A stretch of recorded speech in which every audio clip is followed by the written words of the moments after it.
Hi everyone, in front of me I've got ALCATEL 3T10 and let me share with you how to show battery percentage on the status bar in this device.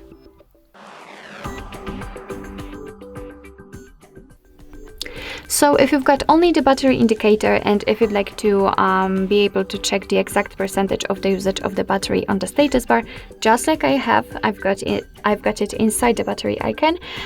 Simply watch this video to check how to do it. So basically you have to enter the settings and now just tap on the display. Here on at the very top we've got the status bar option, and as you can see here we've got the battery percentage. So let's tap on it. We've got three different options. Probably you've got this one, so do not show, you've got only the battery indicator. And we can choose from the inside the battery icon, so the option which I've previously had, or the next to the battery icon. So just tap on the option you'd like to use. You can check all of them if you want to. As you can see, this is how it looks like when the percentage is next to the battery icon.